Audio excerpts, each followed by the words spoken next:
I'll operate on him. Surgeon abandons Millionaire during surgery and his maid saves him. Dorothy Williams held his trembling hands as she watched Dr. Richard prepare the surgical instruments. For 22 years, she had taken care of Henry Thompson's home, the businessman now lying on the operating table, and she never imagined she'd be there, inside an operating room at Mercy General Hospital in Chicago. That's when Dr. Richard's phone began ringing insistently. He tried to ignore it, focused on the emergency surgery that would save his patient's life, but the device wouldn't stop vibrating. "Doctor, maybe it's important," whispered the head nurse, Nancy. "Not now, Nancy. I'm in the middle of a procedure," Richard replied, making the first incision in Henry's abdomen. But the phone rang again, and again. The tension in the room grew with each ring. Dorothy could feel sweat trickling down her forehead, even with the air conditioning running. She wasn't supposed to be there, but her employer had insisted so much that the doctors finally relented. "Doctor, it's Northwestern Memorial," Nancy said, glancing at the phone screen. "They're calling about your daughter." Richard's hands froze mid-air. His daughter Emma had been hospitalized for 3 days after a car accident. Yesterday she had improved, but... "Answer it for me," he asked, forcing himself to focus on the surgery. Nancy answered, and her expression changed drastically. Dorothy watched as the nurse turned pale and began gesturing nervously. "Doctor," Nancy hesitated. "They say it's urgent. Your daughter had a serious complication. They need you there now." Richard stopped completely. The scalpel trembled in his hand. Henry Thompson lay open on the table, depending entirely on him to survive. But his 17-year-old daughter might be... "I can't leave my patient," he murmured, more to himself. "Doctor, they insist it's a matter of life or..." Nancy couldn't finish the sentence. Dorothy watched silently, her heart racing. She had known Emma since she was little. The girl had always been kind to her, unlike so many other employers' children she'd met over the years, and now she saw the desperation in Dr. Richard's eyes. The phone rang once more.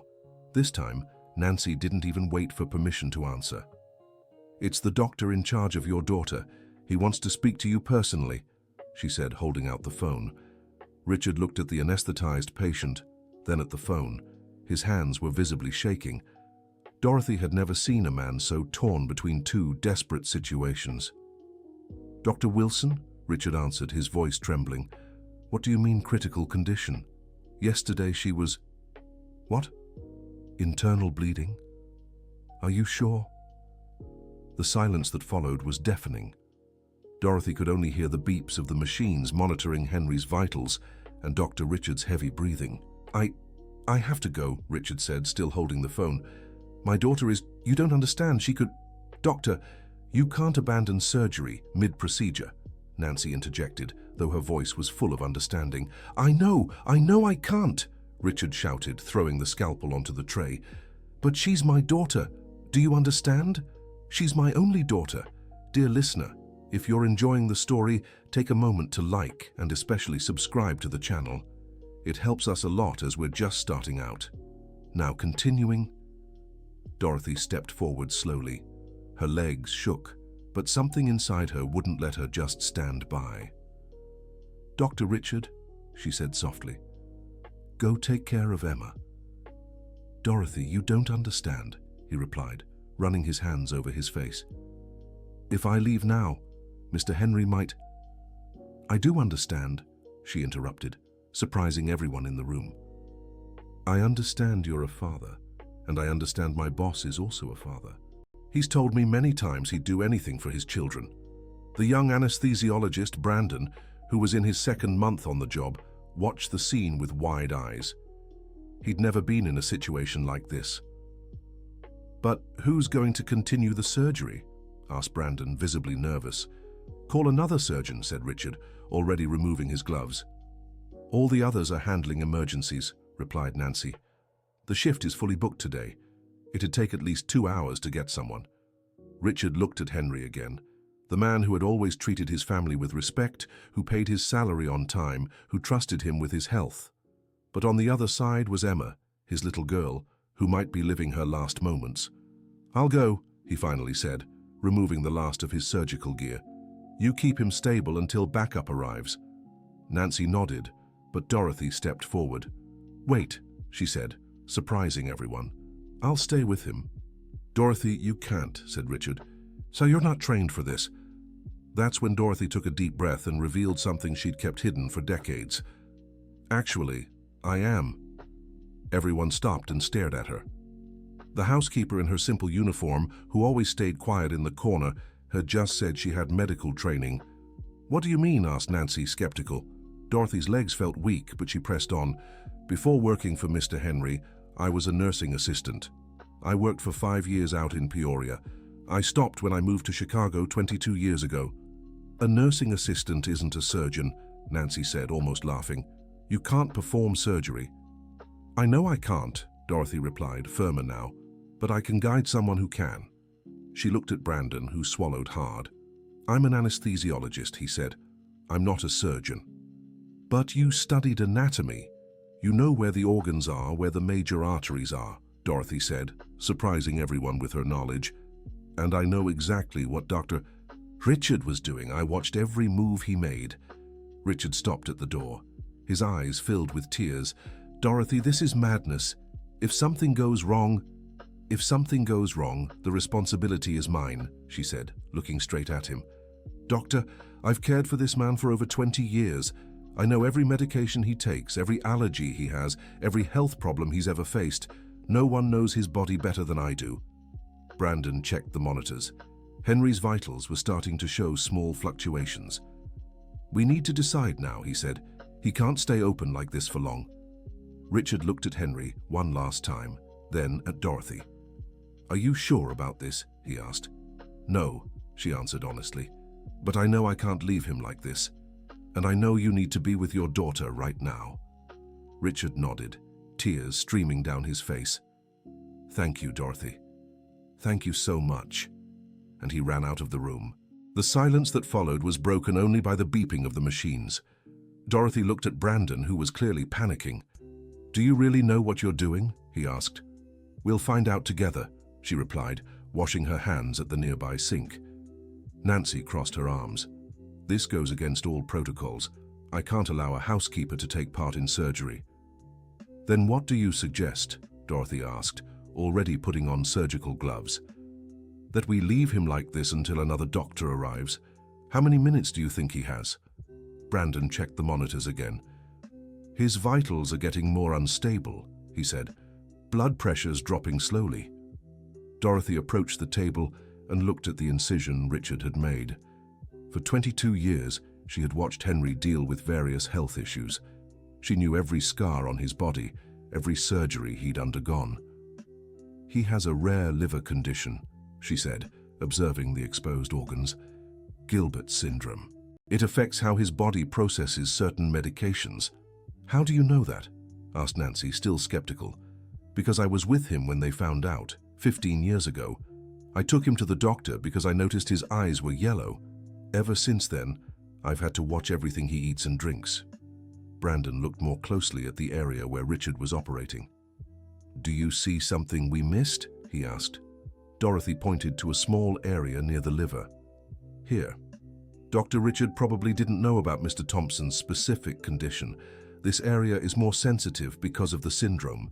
If he keeps going the way he was, it could cause serious complications." "How do you know this?" Brandon asked, genuinely curious. "Because I've researched his condition for years. I've gone to appointments with him, listened to doctors explain it, read everything I could find. When you care for someone every day for over 20 years, you learn." Nancy remained resistant. "Even if you know about his condition, that doesn't qualify you to guide a surgery." "You're right," Dorothy admitted. "But look at the monitors. Look at the situation. Do you have a better option?" Brandon checked the numbers again and visibly worried. "His blood pressure keeps dropping, and his heart rate is irregular. We have to do something," Dorothy said. "Brandon, did you study where the main arteries are in this region?" "Of course, but then you can do this. I'll guide you based on what I know about his specific body." Nancy looked at them, then at the monitors, and finally sighed. "If this goes wrong, we'll all be in serious trouble." If we do nothing, the problem will be much worse, Dorothy replied. Brandon took a deep breath and positioned himself beside the table. Okay, tell me what to do. Dorothy stood on the other side, carefully examining the open area. First, do you see that small artery on the left side? She pointed. I see it. It's a bit more swollen than usual. That happens with Mr. Thompson when he's stressed or his blood pressure rises. We need to be extra careful with it. Brandon inspected the area she indicated. You're right. It is dilated. Now, Dr. Richard was removing the appendix, right? Yes. Mr. Thompson's appendix isn't in the normal position. It's slightly to the left. I know because he told me about a surgery he had as a child that shifted some of his organs. Brandon frowned and examined more carefully. My God, you're right again. It is further to the left. Nancy, despite her resistance, began paying attention to what Dorothy was saying. How do you remember all these details? She asked. Because when you care for someone every day, you notice everything. Every pain he feels, every problem he has, every story he tells. For 22 years, I've listened to all his medical history. Dorothy guided Brandon through each step, recalling details only someone very close to Henry could know. She knew he had a specific allergy to a type of surgical thread. She knew his skin healed slower on the lower right side because of an old burn. She knew his liver was more sensitive than normal. Dear listener, if you're enjoying the story, don't forget to like and especially subscribe to the channel. It helps us a lot as we're just starting out. Now continuing. As they worked, Nancy began to assist more actively, impressed by Dorothy's detailed knowledge of the patient. Now, you need to be very careful here, Dorothy said, pointing to a specific area. Mr. Henry has a small adhesion in this region. It happened during a surgery he had 10 years ago. The doctor at the time explained to me that it could complicate future operations. What do you mean by adhesion? Brandon asked. It's when tissues stick together after surgery. It means you can't make the usual incision in the same spot. Brandon examined the area and found exactly what Dorothy had described. Incredible. It's right here. They continued working together, with Dorothy guiding every move based on her intimate knowledge of Henry, and Brandon executing with the precision of his medical training. Now comes the most delicate part, Dorothy said. Removing the appendix without damaging the artery I showed you earlier. How do we do that? You'll do the exact opposite of what you'd do for a normal person. Start from the bottom because, in his case, the artery takes a slightly different path. Brandon followed Dorothy's instructions with extreme care. With every move, she watched attentively, recalling every detail that could make a difference. Perfect, she said, when he successfully isolated the appendix without touching the sensitive artery. Now you can remove it. With precise movements, Brandon completed the removal. Henry's vital signs began to stabilize. It's working, Nancy said, monitoring the equipment. His blood pressure is rising. We're not done yet, Dorothy replied. Now comes the suturing. And here I need to teach you something specific about him. What? His skin doesn't respond well to normal sutures. We need to use a different technique, one I saw a doctor use on him years ago. Dorothy explained the special technique, adapted to Henry's specific skin type and healing process. Brandon followed every instruction, amazed by the level of detail she knew. When they finally finished, the three of them stood in silence for a moment, watching the monitors display stable vital signs. I can't believe we did it, Brandon said, removing his gloves with trembling hands. Neither can I, Nancy admitted. Dorothy, where did you learn so much about medicine? Dorothy sat in a chair in the corner of the room, finally letting the tension take over. When I was young, I always wanted to be a nurse. I studied, became a nursing assistant, worked for a few years, but when I moved to Chicago, I couldn't get my license validated. The requirements were different, and I didn't have the money for additional courses. Why didn't you ever tell anyone? Brandon asked. Who would believe me? A housekeeper claiming to know medicine. Besides, it had been so long since I'd practiced that I doubted if I even remembered anything. You remembered, Nancy said, and very well. I remembered because I never stopped studying, Dorothy revealed. When I started caring for Mr. Henry and saw all his health issues, I went back to researching, reading, learning. I couldn't practice officially, but I could stay informed. At that moment, Dr. Robert, a more experienced surgeon, entered the room. "How's the patient? I got the message that Richard had to leave and—" He stopped when he saw the scene. Henry sutured and stable, Brandon still in surgical gear, and Dorothy sitting in the corner. "Who operated?" he asked, confused. "We did," Brandon said, pointing to himself and Dorothy. "What do you mean, you? You're an anesthesiologist, and she's the person who saved this man's life," interrupted Nancy, surprising everyone. Dr. Robert listened to the whole story with an expression that shifted between shock and admiration. "This is completely irregular," he finally said. "I know," replied Dorothy, "and I take full responsibility."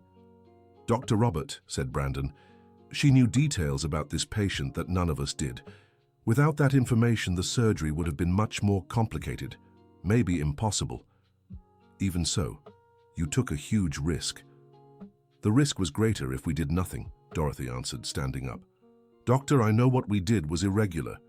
I know I might face consequences for it, but I don't regret it." Dr. Robert examined Henry and checked all his vitals. Then he looked at the sutures. "The work is impeccable," he admitted. "Who did the sutures?" "Brandon, but following her instructions," said Nancy. "What kind of instructions?" Dorothy explained Henry's specific condition, his allergies, the peculiarities of his body that she knew after so many years of care. "Are you telling me you know this patient better than any doctor?" asked Dr. Robert. "I'm saying I've spent more time observing his health than any doctor," Dorothy replied. "Doctors see patients for a few minutes during appointments. I've lived with him every day for over 2 decades. Dr. Robert thought about this for a moment. "And where did you learn about medicine?" Dorothy told her story again. Her nursing assistant studies, her work in the countryside, her move to Chicago, the impossibility of validating her degree, the years of self-taught study to better care for Henry. "Why did you never try to formalize your credentials?" asked Dr. Robert. "Who would give me a chance? A black woman in her 50s with no validated degree, working as a housemaid?" Dorothy laughed bitterly. "Doctor, you know how the world works." Before Dr. Robert could respond, the door opened, and Richard rushed in, tears still in his eyes. "How is he?" he asked desperately. "Stable," replied Dr. Robert. "The surgery was a success." "Thank God." Richard approached Henry and checked his vitals. "Who finished the operation?" "That's an interesting story," said Dr. Robert, looking at Dorothy. Richard listened to the whole story in silence.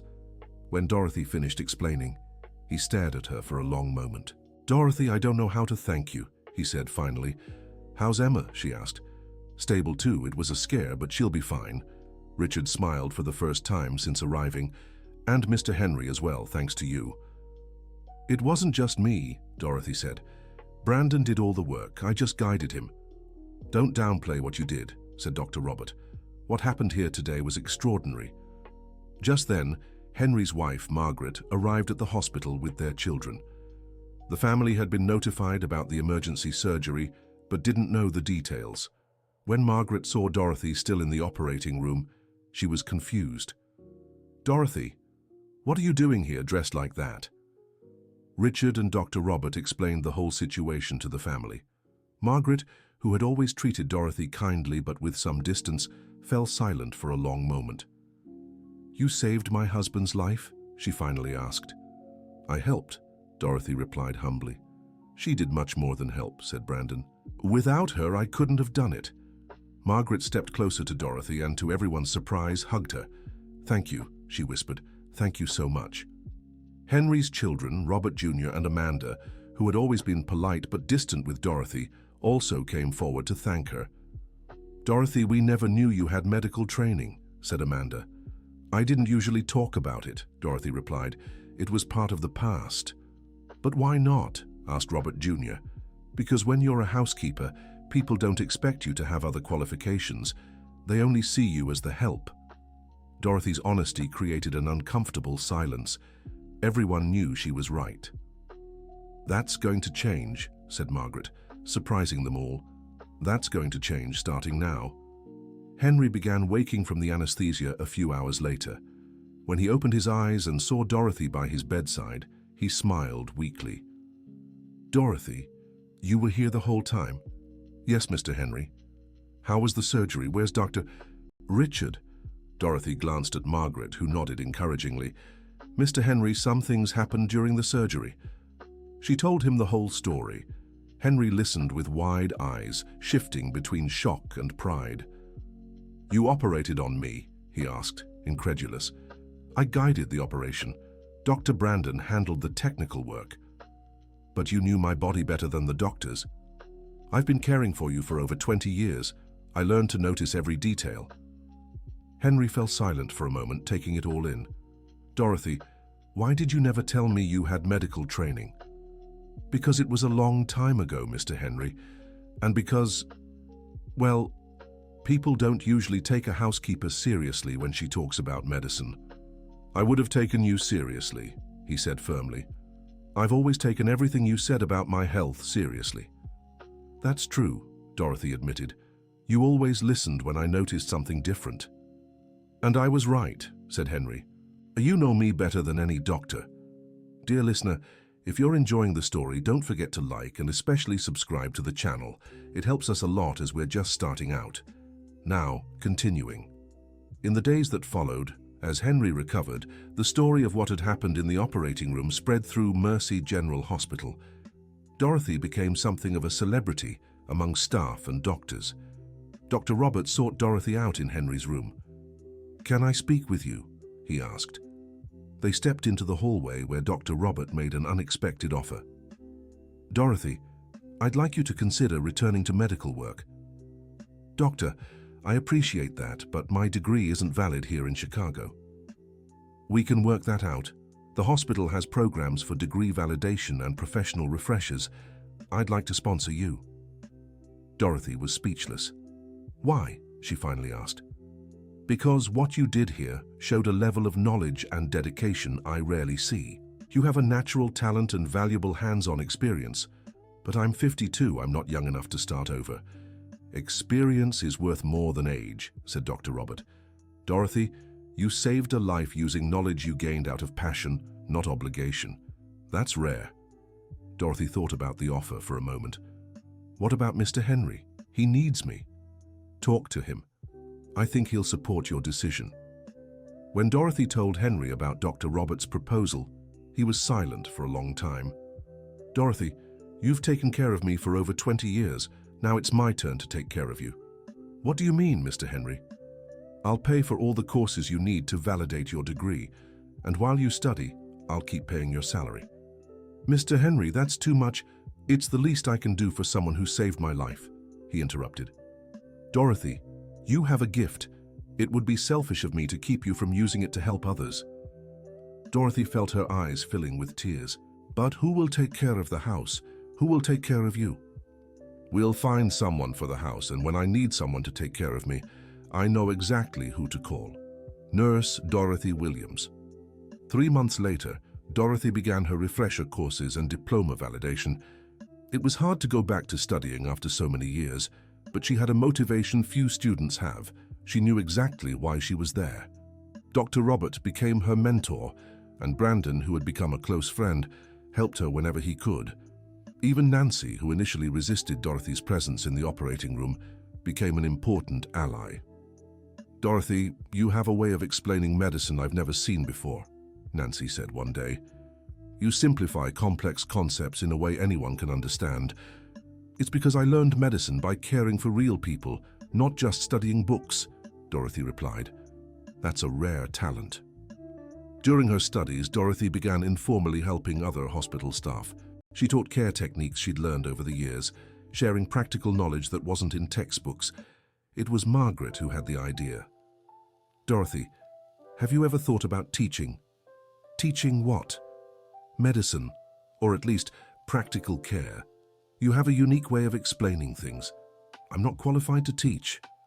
Not yet, Margaret said, smiling. But you could be.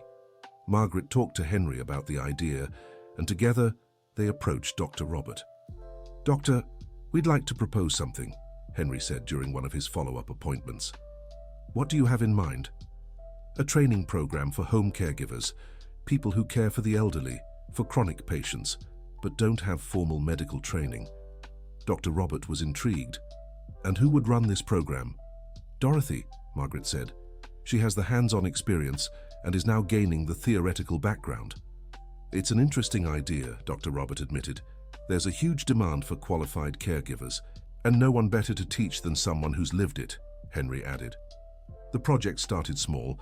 Dorothy, still studying to validate her diploma, began giving informal talks to groups of caregivers. She taught practical things: how to monitor vital signs, how to spot emergencies, how to adapt care for specific conditions. Her first class had just 12 people. But word spread fast.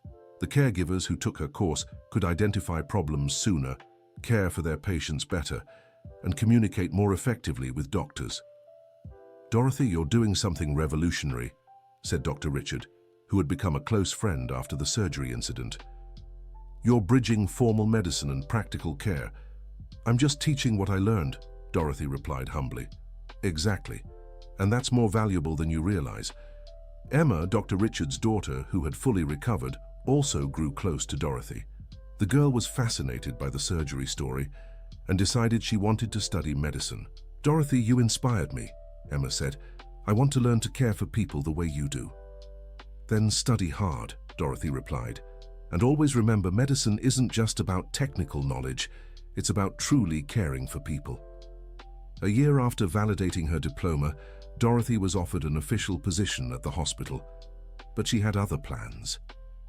"Dr. Robert, I appreciate the opportunity, but I'd like to focus on the training program." "The program has really grown," Dr. Robert admitted. "How many students do you have now?" 150, and we have a waiting list." "Dorothy, you need to formalize this. Start a school, an institute." "I've thought about it, but I don't have the resources to—" "You do," said a voice behind her. It was Henry, who had come to the hospital for a routine checkup. "Mr. Thompson?" "Dorothy, you saved me. Now I want to help you save others." Henry had prepared a complete proposal. He would fund the creation of the Dorothy Williams Caregivers Institute, offering vocational courses for those interested in working as specialized caregivers. "Mr. Thompson, this is so—" "It's an investment," he interrupted, "an investment in you and the people you'll train." "But why do this?" "Because in 22 years working for me, you never asked for anything for yourself. You always put others first. Now it's my turn to think of you." Margaret, who was present, added, "Dorothy, you've shown us that caregiving isn't just a job, it's a calling, and callings like this need to be shared." The institute opened 6 months later. Dorothy developed a curriculum combining technical knowledge with hands-on experience. She brought in doctors like Dr. Robert and Dr. Richard to teach, but the focus was always on compassionate care. "You'll learn anatomy, pharmacology, first aid," she told her classes. "But the most important thing you'll learn is to observe, to pay attention, to care." Brandon, who had become one of the Institute's key collaborators, was amazed by Dorothy's teaching ability. "You can make anyone understand medicine," he said one day. "Because I teach medicine for people, not for future doctors," Dorothy replied. "It's different." "How so?" "When you teach someone who'll be a doctor, you teach them to diagnose, prescribe, operate. When you teach a caregiver, you teach someone who'll live alongside their patients. The needs are different." The institute grew quickly. Within 2 years, it had trained over 500 caregivers. Many found better jobs, while others started their own home care services. Mary Grace was one of Dorothy's first students. She had been caring for her elderly mother at home but had no formal training. "Mrs. Williams, after the course, I could tell my mother had pneumonia before she even felt symptoms," Mary shared. "The doctor said if I hadn't brought her in when I did, it could have been serious." "You learn to observe," Dorothy said. "That's the most important thing." Stories like Mary's multiplied. Caregivers trained by the Institute could spot problems early, provide better care, even save lives. Dr. Robert, who had become the hospital's medical director, began officially recommending the Institute's graduates. "Dorothy, you're changing the standard of home care in this city," he said. "Patients with caregivers you've trained have shorter hospital stays and fewer complications." "It's because they get preventive care at home," Dorothy explained. "We catch problems before they become emergencies." The Institute's reputation spread to other cities. Dorothy started receiving invitations to open branches elsewhere. "Mrs. Williams, wouldn't you like to expand to Milwaukee?" asked a local business owner. "I'd like to expand everywhere people need care," she replied. "But that's too big for one person." That's when Amanda, Henry's daughter, made an unexpected offer. "Dorothy, I'd like to join the project." "How so?" "I studied business and have management experience. I can handle administration and expansion while you focus on teaching." "But you have your own career." "My career can wait. What you're doing is bigger than any business I could run." With Amanda managing operations, the Institute expanded to 5 cities in 2 years. Each unit was coordinated by an experienced caregiver trained in Dorothy's first class. "You're building a network," observed Dr. Richard. "A network of care that reaches far beyond Chicago." "I'm building a family," Dorothy corrected. "A family of people who truly care." During the graduation ceremony for the Institute's 10th class, Henry gave a moving speech. "3 years ago, a woman saved my life in an operating room. Today, that same woman is saving hundreds of lives every day through each of you she has trained." He looked at Dorothy, standing by the stage. "Dorothy Williams taught me that caregiving isn't just a job, it's a calling. And all of you graduating today are proof that this calling multiplies." In the audience were many of Dorothy's earliest students, now leading their own units. Also present were Dr. Robert, Dr. Richard, Brandon, Nancy, Margaret, Robert Jr., Amanda, and many others whose lives had been touched by Dorothy's work. Emma, now in her 3rd year of medical school, was there too. "Dorothy, you changed how I see medicine," she said after the ceremony. "I've learned that being a doctor isn't just about technical knowledge.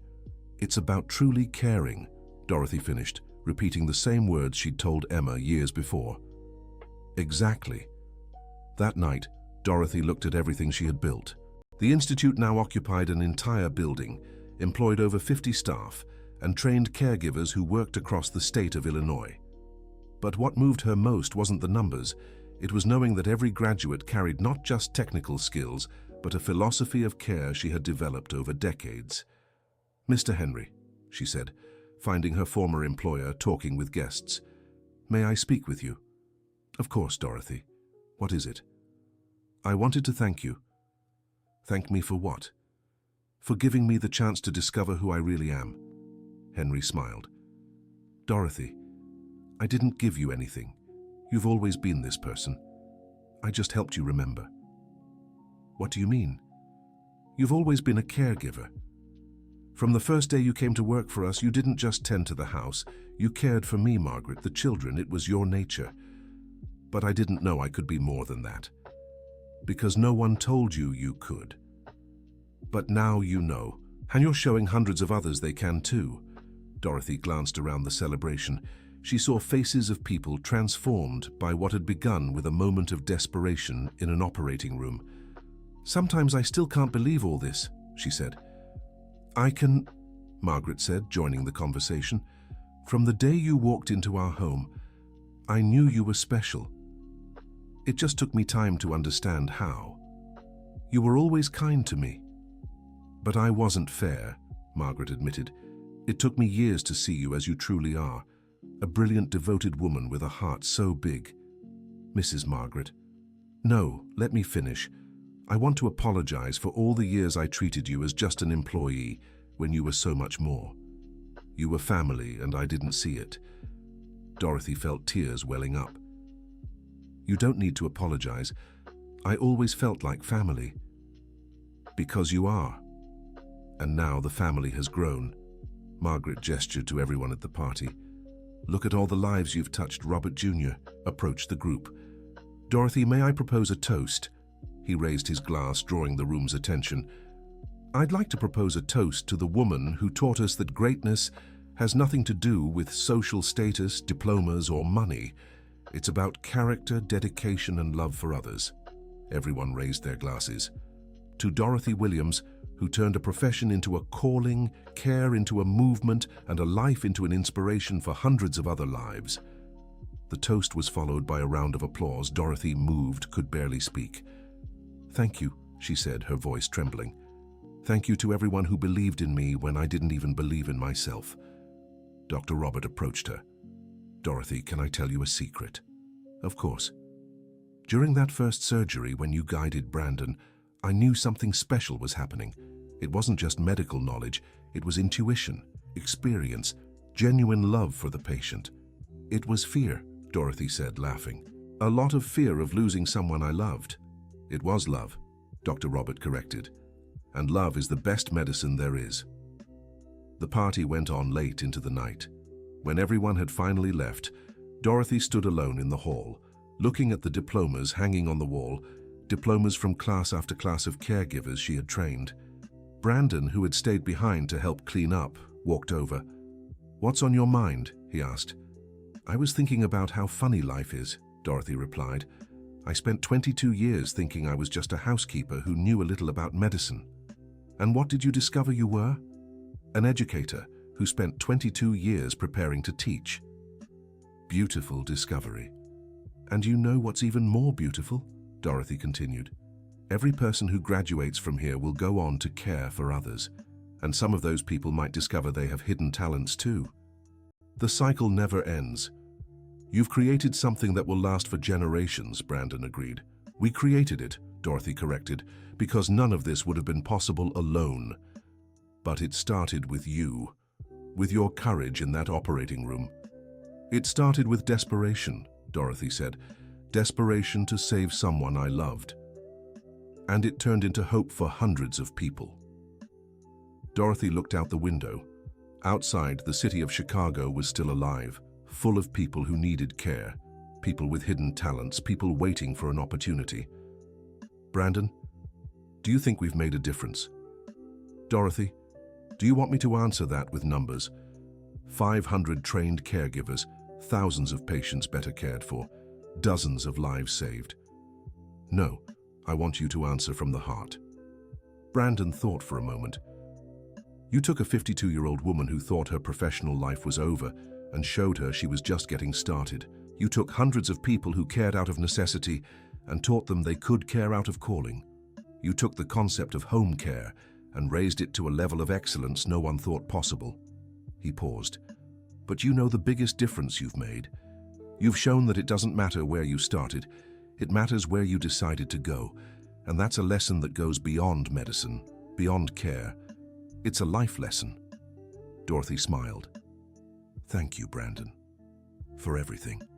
Thank you for teaching me that medicine is so much more than what I learned in books." 6 months later, Dorothy received a phone call that would change her life once again. "Mrs. Williams, this is the Department of Health. We'd like to speak with you about expanding your model nationwide." The government had noticed the success of the Dorothy Williams Caregivers Institute and wanted to implement the model across the country. Dorothy was invited to coordinate a federal caregiver training program. "It's a huge responsibility," she told Henry and Margaret when she shared the news. "It's the recognition you deserve," Henry replied, "but it's so much work. Maybe I'm too old to start something this big." "Dorothy," said Margaret, taking her hands, 3 years ago you thought you were too old to go back to school. 2 years ago you thought you were too old to teach. A year ago you thought you were too old to expand. When will you stop underestimating yourself?" Dorothy laughed. "You're right. I am. And you know why? Because age is just a number. Experience, wisdom, passion for what you do, those things don't have an age." 3 months later, Dorothy was in Washington, D.C., presenting her project to a committee at the Department of Health. "Dr. Williams," said the secretary, "your training model is impressive. We want to implement it nationwide." "Mr. Secretary, I'm honored by your trust, but I have one condition." "What is it?" "I want the regional coordinators to be people who've actually lived the caregiving experience, not administrators or theorists, people who know firsthand what it means to care for someone. That can be arranged, and I want every unit to focus on compassionate care, not just technical skills." "Of course. And I want it always remembered that this isn't charity. It's about recognizing and valuing an essential profession." The secretary smiled. "Dr. Williams, you're describing exactly what we want to implement." The national program launched 6 months later. Dorothy traveled across the country, training coordinators, setting standards, and ensuring the philosophy of compassionate care was upheld in every state. In every city she visited, she found stories like hers, people with hidden talents, informal caregivers doing quality work without recognition, families desperate for skilled care. Mrs. Williams, said a woman in Miami, "You inspire me. I've cared for my mother-in-law for 10 years, but always thought I wasn't good for anything else. And now I'm going to train as a professional caregiver and start my own service." Stories like this repeated everywhere. The national program trained over 5,000 caregivers in its first year, and demand kept growing. End of story. Now tell us, what did you think of Dorothy's story? Do you know someone who, like her, discovered their true potential later in life? Leave a comment and share your experience. And don't forget to subscribe for more inspiring stories like this one.